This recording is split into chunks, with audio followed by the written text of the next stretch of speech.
Welcome to the Dr. Dare Show. My name is Dr. Frederick Dare, and I am a therapist here in Atlanta, Georgia. And please don't forget to subscribe to my channel, like it, share it, and hit the little bell at the bottom of the screen. So today we're talking about tips on keeping our children and adults safe.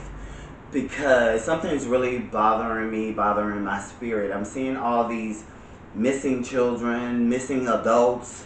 People are just kind of disappearing and no one's really saying anything about it. So what I wanted to do was just kind of give you some tips and ideas on putting some programs back into place that used to be in place back in the day. So yeah, I'm telling my age, but that's okay, because it's for the children and it's for our safety, all of our safety, and this is for every race, for every culture, everybody, right? So, like I said, I've been just seeing a lot of the news where children are going missing, adults are going missing, teenagers are going missing, and I wanted to just talk about a few programs to address that.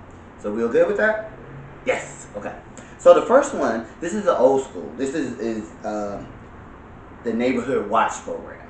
So I think we need to revisit that. We need to put those back into our communities so that we are aware of what's going on in our communities. And this program was actually established in 1972 because because of the crime rates were really like increasing, and so the way to start a neighborhood watch program, if you know nothing about what I'm talking about, is first you recruit your neighbors and you just organize them and you start having meetings to discuss the concerns of the neighborhood. So there's 5 steps to this. One is just to recruit and organize the neighbors. 2 is to contact your local law enforcement and tell them what your plans are for this neighborhood watch program so that they can collaborate with you in protecting your community, meaning they can maybe send one officer just to drive through every 2 hours or something like that. Whatever you work out with that law enforcement agency. The next one is discuss community concerns and issues. So when you do put these meetings together, you're talking about things that you're concerned about in the community that you guys can address. The fourth one is to create a communication plan. How are we going to communicate if there's a strange car riding through the neighborhood, or how are we going to communicate how we're making sure our kids are going to the bus stop safe? So things like that. And then 5 is just to take action. Put people in place in that neighborhood watch. Let's be nosy again, if we can say that. Let's just be nosy again, because something's happening and we need to become vigilant and do some things about it. The next one is something that I just created and I thought of, and it's called the white van lookout. And this is only because I've been seeing a lot of white vans where they're kind of built to kind of participate in what we are assuming is like sex trafficking and or human trafficking. And I will give you a definition of that. Sex trafficking is actually when someone takes a child or an adult and transfer them from one country to another for sexual exploitation. So they're using them for sexual services. I don't know if you guys ever seen the movie Taken. That's a prime example of sex trafficking. They were kidnapping women from the United States and taking them to, I think, Europe or some foreign country and selling them to these rich men. And their families would never see them again. So that's sex trafficking. Human trafficking is more of, like, I would say, modern day slavery, where you're forced.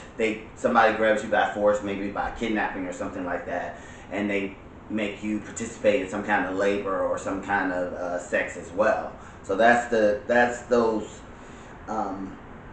definitions. But the white van lookout would just be you in your neighborhood. If you see a van that's strange, kind of write down that license plate and then go back to your neighborhood watch committee meetings and ask anybody, is this anybody's contractor or anything? I'm not telling you to, every white van you see, go call the police. No, that's not what I'm saying. Just to be on the lookout if you see strange vans or cars or any type of vehicle or stranger in the neighborhood, you're on the lookout and you're writing that license plate down, or you're writing the description of the person and you're providing it to your neighborhood watch program. Just that precaution, because we need to take back our neighborhoods, because something's going on. And if we don't get control of it, this, no one's saying anything either. All you see is every day there's a missing child, and it's so scary to me, because I have nieces and nephews and sisters and brothers that I really love and care about, and I want them to be protected.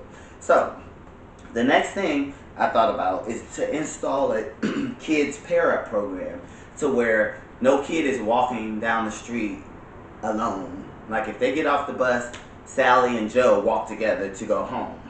Or even adults, like two ladies go shopping together instead of going to places by yourself, because that seems to be when they grab you. They take you and out of here. And then I think we should talk, and this is an old school, I put this under the kids pair up program, is to talk about stranger danger. That was something that was created back in the day to just let kids know, don't talk to strangers, and when you see a stranger, run. Run as fast as you can. Don't engage in a conversation. I don't think we're having these conversations with our kids anymore.